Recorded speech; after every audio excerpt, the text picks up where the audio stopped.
from the studios of Farm Journal Broadcast. New grain stocks numbers are out from USDA. The markets react. Plus, a serious disease is popping up in Texas cornfields. And agribusiness preparing for the week ahead. You know, every single year we tend to get surprised. Machinery Pete is checking high horsepower tractor prices, and these inmates are teaching new dogs new tricks. AgDay, presented by the Chevy Silverado. High-strength steel for high-strength dependability.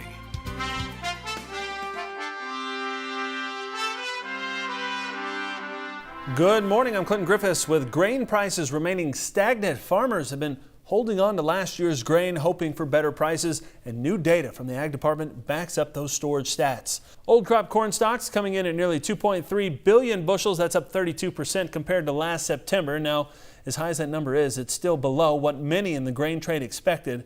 Of the total, 787 million bushels now stored on farm. That's 25% higher than a year ago.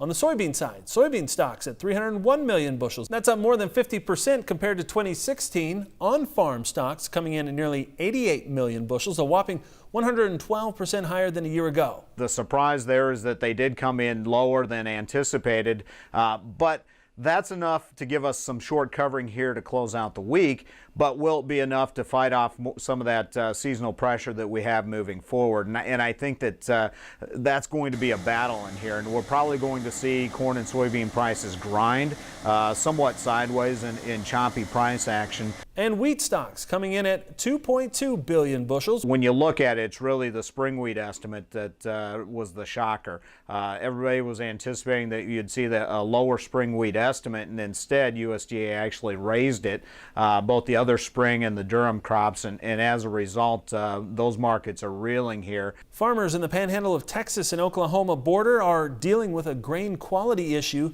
that's causing discounts in the value of their crop. A representative with Texas corn producers says fumonisin is a widespread problem this year, caused by a hot June and July followed by cool, rainy August in that area. The FDA has set guidelines for fumonisin levels, which may be present in animal feed. Growers telling AgDay they're seeing levels ranging from 20 to over 100 parts per million. Emergency meetings were set up last week. The Texas corn producers say hundreds of growers attended. Around $1 a bushel is kind of an average deduction that's being placed on our growers for these levels that's coming in cases from sometimes less than 60 to above 60 up to about 100 parts per million. So, you know, that's about 25% of the value of the corn here, which we're running with our basis of a little under $4 just for general market value. So it's a very significant thing for our producers. Gibson says this problem is impacting quality, not yield. In fact, he says yields are above average, probably due to the cool August, which created the mold problem. Farmers are encouraged to call their agents and talk to adjusters before harvesting toxic grain. It depends on the toxin, but in some cases, only an adjuster can pull a sample before it goes into a bin. Now to Puerto Rico, where a humanitarian crisis continues to mount, and the island's one economic bright spot before Hurricane Maria has been shredded. The storm devastating agriculture. Governor Ricardo Rossello flew to Puerto Rico's southern coastal town of Salinas. En route, they saw how rural areas were especially hard hit by the Category 4 storm.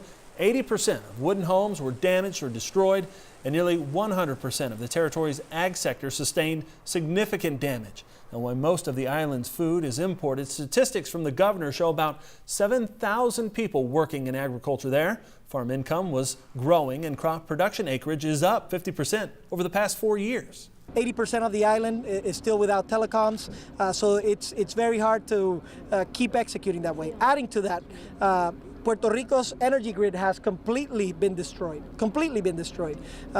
Nothing, you know, we had an old infrastructure that wasn't effective and that wasn't maintained, and then on top of that, the hurricane provokes the complete collapse.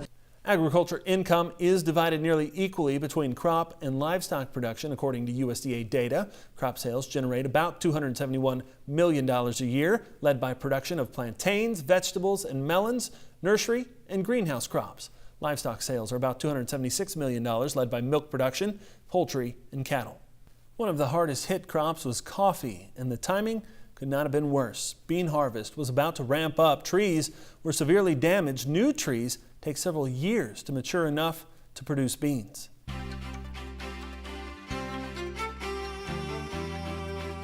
Mike Hoffman's kicking off this week with a look around farm country, and he has a spin for us on a great American barn. What do you have for us, Mike? Good morning, Clinton. Take a look at this. Amy Penning from Lincoln County, South Dakota, sending us this incredible picture. She says, with the help of the local fire department, my parents burned down their old barn tonight, which was built in the 1940s. Amy says it's bittersweet to see it go, but there are plans in place to build a new barn. On to better things. And Emily Kleiss over in Chickasaw, Iowa, says the boys thought they should help their grandpa and some of the other farmers with harvest. These future farmers seem to be getting a head start with their farming careers. And taking a look at the estimated rain this week, you can see basically the plain states, especially the western plains, had the majority of the rain. We'll talk more about that and have your forecast for the week and the next 90 days coming up. First, here are some hometown temps. Save time each day and receive the latest market prices directly to your cell phone with market updates. It makes it effortless to stay aware of shifting market prices. Just text Markets 8 to 31313 to get started.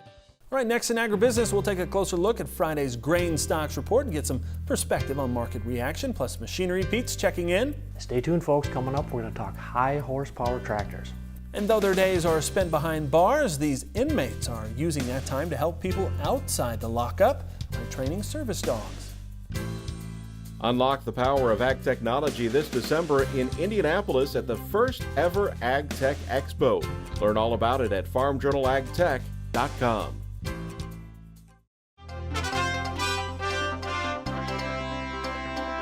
In agribusiness, stock in Tyson Foods jumped higher Friday after the company gave strong profit forecasts, but the strong quarterly results also revealed some belt tightening. Tyson announcing plans to cut 450 jobs across the company. Most of those will be at the corporate offices in Springdale, Arkansas, Chicago, and Cincinnati. The Tyson president and CEO Tom Hayes says, quote, "These are hard decisions, but I believe our customers and consumers will benefit from a more agile, responsive organization." Markets seeing some action following Friday's grain stocks numbers. Let's get those details now from the floor of the CME. Big day with the USDA reports today. Biggest factor coming in, beginning stocks are smaller. So we went from 345 million bushels for this 17-18 beginning stock number down to 301 million bushels today with that September 1st stocks report. What does that really mean? Well, some of it was last year's production down a little bit, but most of it was because demand is better. When you've got a better demand pace, that's the second factor here. Fast demand pace coming out. China really booking a lot of beans recently. The crush number last month came in 5 million bushels above the average trade estimate. Well, for the whole year, that'd be 60 million bushels.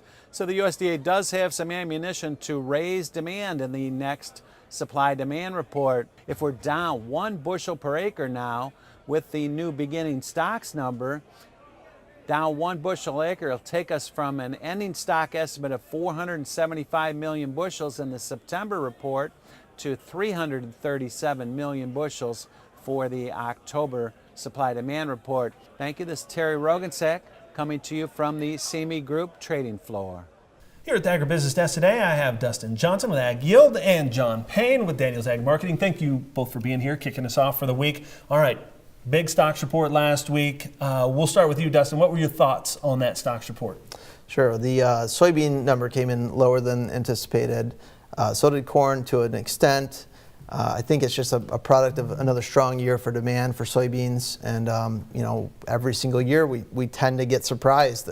Beginning of the year projecting large carryout, coming to the end of the year we're down in the 300 million range again. John, I think one of the big surprises for me was the amount of grain still on farm. Soybeans 112% above last year. I mean, obviously there's a crop there. Where do we put the new crop? Well, I think you're going to see a lot of that moved, if it hasn't been moved already here in the last couple of weeks. Sure.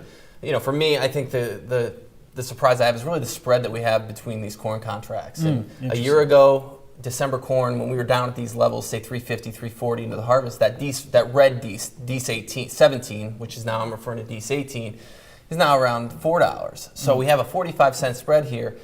How does that resolve itself? If we get a rally of 20 cents, are we going to go to 420 on that DEES 18 contract? For me, that's where I think the value could be in bull spreading. I think, given the stocks the same level essentially as a year ago, the dollar about 10% cheaper. You have a weather problem in Brazil. I think there's a lot of upside in these markets, but I would be very careful to hold on too long on the physical product. Dustin, what do you think you need to watch this week as we get ready? Obviously, harvest is rolling pretty hard. Is there anything specifically that you're watching? Well, the anecdotal yield reports just haven't been a disaster, which they needed to be. And so I think that you have to remember how many people are out there waiting to sell corn. And we're in the fourth year of a low margin environment for production. Cash needs to be raised. You just have to think about what everyone else is going to be doing. And, these rallies are going to be tapered, I think, because, first 10, 15 cent rally, you got billions of bushels are waiting to sell. And therefore, I think worry about that sideways to lower market. If you are forced to move it within the next 30 days, that's what I'd be thinking about if I was a producer. All right, thank you both for being here. We'll be back with more Ag Day in just a minute. For more information on ag yield, please call us at 855-266-6241 or visit us at www.agyield.com.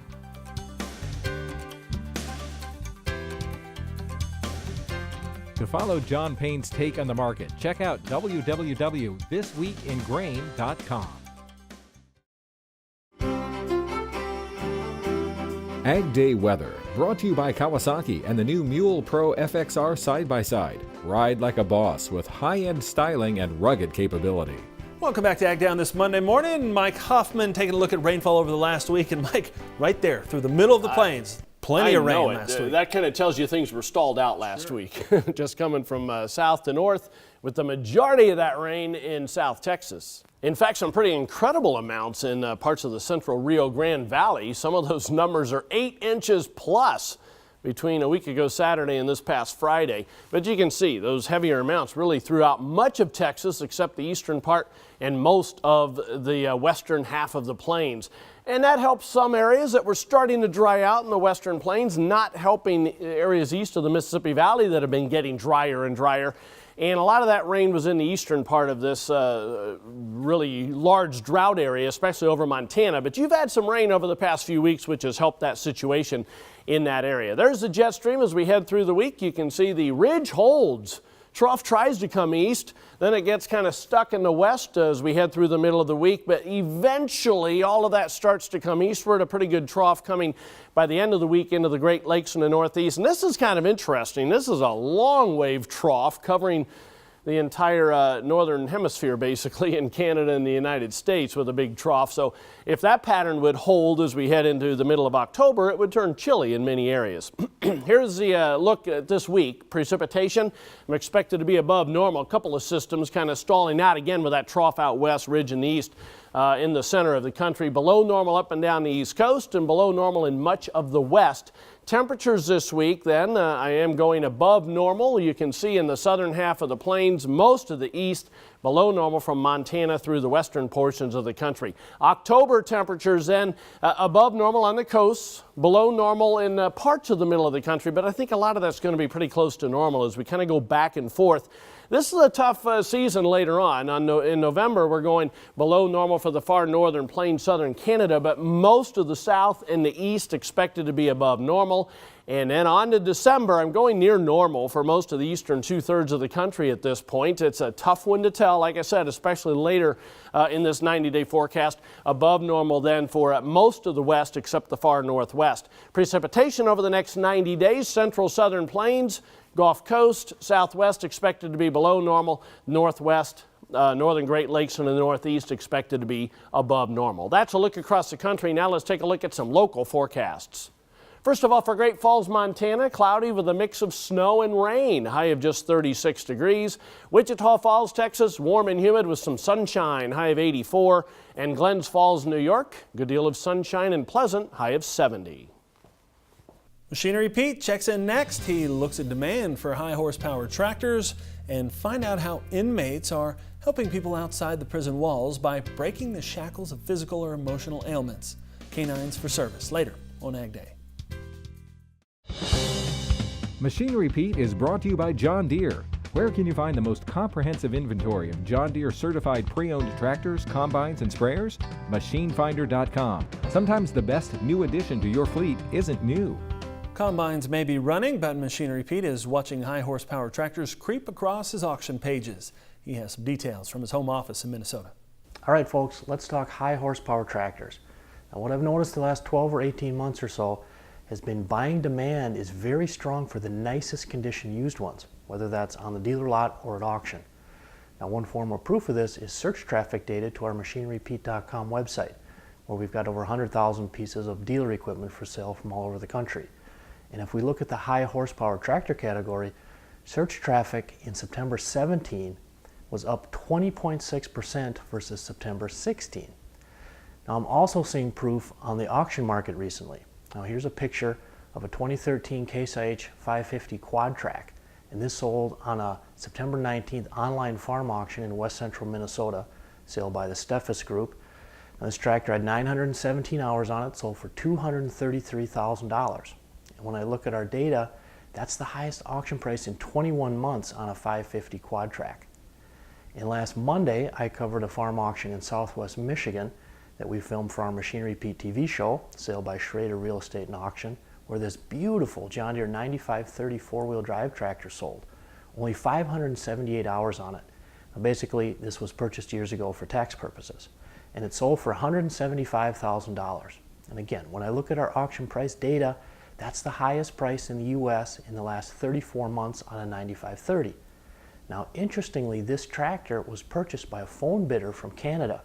And that didn't surprise me because, again, our data has shown that the last 7, 8, 9 years, used four-wheel drive tractor values are just higher up in Canada. Up next, some North Dakota prisoners find worthwhile work while behind bars. In the Country's next.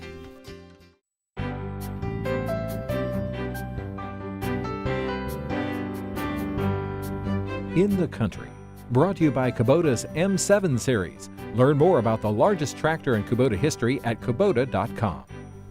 Inmates are teaching dogs new tricks. Service animals are being trained at the North Dakota State Penitentiary. The Inmate Canine Assistance Program is developing pups to help people with disabilities and preparing prisoners for life on the outside. Cliff Naylor from KFYR reports. Touch. Good work. Sadie is learning how to serve from behind bars. She's one of 6 dogs in training to become a service animal. Inmates at the state pen are putting these pups through their paces. So every time the dog offers a behavior that is what we're looking for, they get a click and a treat. Jenny Broadkorb is the executive director of Service Dogs of America, located in Judd, North Dakota. She spends time with trainers every week, helping them prepare dogs to assist people with mobility issues or clients who experience seizures or PTSD. That's a good girl. Good girl. That's a good girl. The animals are kenneled at the prison, and inmates work with their service dogs 15 hours a day, 6 days a week. Sit. Down. Good girl. The Inmate Canine Assistance Program provides benefits for service dogs, the people they eventually are placed with, and the prisoners themselves. It's life-changing for me. Laverne Golis will be out on parole in November. He wants to get a dog when he's released and plans to use the training techniques he's learned on his new companion. Good job. Wayne Duchesne says ICAP is helping him develop social interaction skills. It's not a job that you can be antisocial in, and I used to be antisocial. So, I mean, it helps me with my communications and all that. Perfect. Very good. That's excellent. Good job. More than 100 service dogs have been trained in the North Dakota Corrections System since 2008. This is the first time for a lot of these gentlemen that they're responsible for someone or something other than themselves. And it's their first opportunity to give back to a society that maybe previously was taken from instead of given to. Sadie, down. Down. The trainers are fully accountable for their service dogs, meaning they're responsible for the animal's health, nutrition, and they clean up after them. Good visit. Good visit, Sadie. Inmates say they do get attached to the dogs, but they're proud to see them graduate and go on to provide independence for people with disabilities. I'm Cliff Naylor, reporting for AgDay. Service dogs trained by the Inmate Canine Assistance Program are placed with clients all over the country. That's all the time we have this morning. We're sure glad you tuned in. Start your week with us. From all of us here at AgDay, I'm Clinton Griffiths. Have a great day. AgDay, brought to you by Ram Commercial, America's longest-lasting heavy-duty pickups.